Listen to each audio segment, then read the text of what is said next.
Cette journée d'études organisée par le COPES et la FIREM me semble tout à fait importante, car elle est centrée sur la question de l'alliance avec les parents, qui est vraiment une dimension fondamentale de notre travail.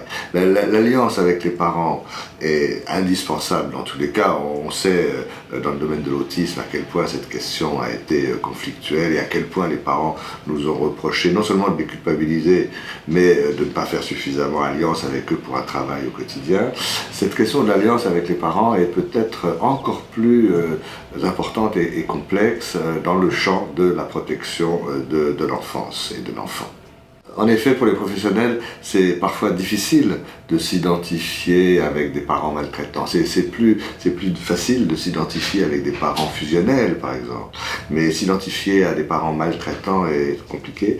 Et je crois qu'il faut se rappeler là vraiment de ce que nous a enseigné Harold Searle.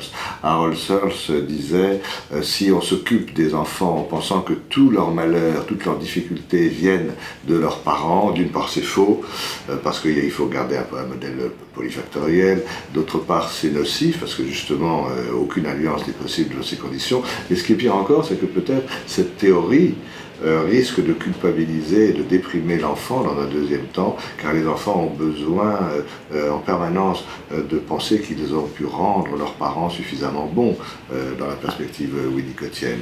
Donc si les soignants qui s'occupent de ces enfants maltraités ont en tête l'idée que tous leurs problèmes viennent de là, quelque part on peut renforcer la dépression des enfants.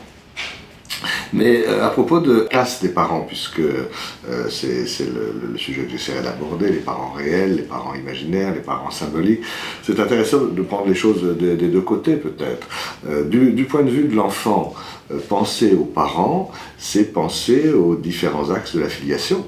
Selon Guyotat, l'axe biologique, l'axe symbolique, l'axe affectif. L'axe biologique renvoie aux parents de chair et d'os, l'axe affectif renvoie aux parents imaginaires, l'axe symbolique renvoie aux parents détenteurs de la loi.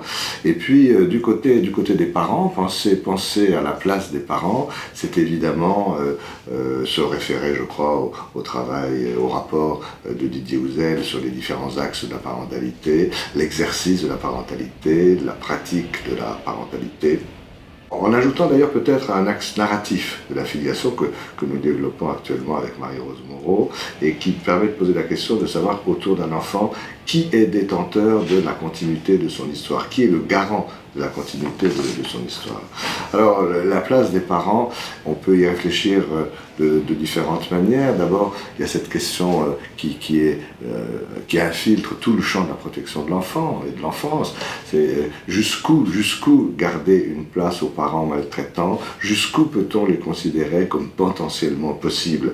Ce qui est certainement important du point de vue de l'enfant aussi, que ses parents ne soient pas déclarés des parents impossibles, mais on sait qu'il y a des disparentalités très graves et que là on est tiraillé entre un pôle idéaliste, un pôle réaliste. On connaît bien sûr tous les apports de Maurice Berger à cette question non seulement difficile mais tout à fait douloureuse.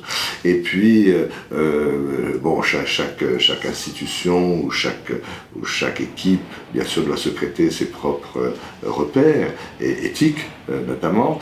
C'est la question des visites médiatisées. Les visites médiatisées ne sont pas simplement faites pour garder un lien, bien sûr elles sont faites pour garder un lien, mais elles sont aussi faites pour travailler la place du parent qui reste possible pour ces parents-là, maintenant, un jour ou plus tard.